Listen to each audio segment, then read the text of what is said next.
Hello Digital Life presents Nation Wants to Know with Arnab Goswami, powered by Ravin, Gioni, Volkswagen Tiguan and Canara HSBC Oriental Bank of Commerce Life Insurance.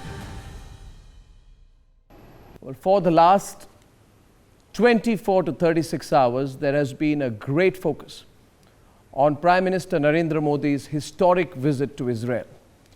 This is the first visit by an Indian Prime Minister in 70 years and has deep significance for not just India, but for the region and for the world. And I am delighted to be joined today by Prime Minister Benjamin Netanyahu. Shalom, Mr. Prime Minister, from all of us here at Republic TV and all the people of India. We're committed to fighting terrorism, and terrorism now is an international problem, so it must have an international solution. Prime Minister Netanyahu, you referred to Moshe Holzberg. There is a sentimental attachment that the people of India have to Moshe, because the pictures of Moshe after 26/11, they stung everyone's heart. And Moshe Holzberg was a small child, I think 2 or 3 years old, when he lost his parents during the 26/11 Mumbai terrorist attacks in 2008. I think he's 10 or 11 years old now. But those who killed his parents, Prime Minister, Rivka and Gabriel Holzberg, they are still to be brought to book in Pakistan.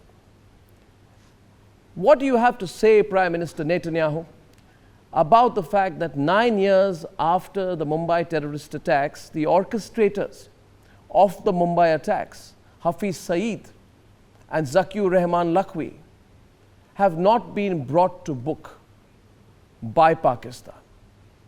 How do we deal with a country like this now that we are working closer together? A lot of people, Prime Minister, have been saying exactly the same thing and sharing exactly the same sentiment which you're saying. How come it took us so long?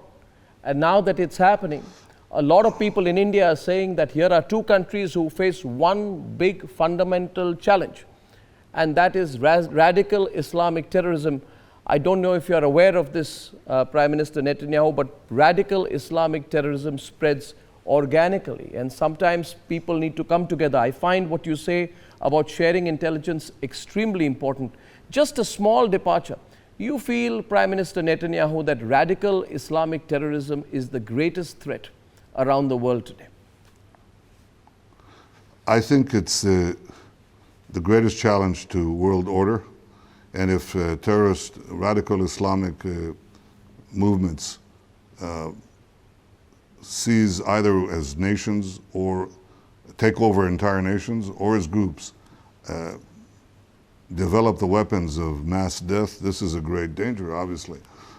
So I think that we have to do whatever we can to roll it back. I think the battle against ISIS is more successful than people anticipated. We each do our part in this. I think the danger is that ISIS will be defeated and the radical Shiites led by Iran will take its place. That we haven't accomplished much if that happens. I think we should fight radical Islam equally. And again, this is not something that is limited to Israel and India or the United States.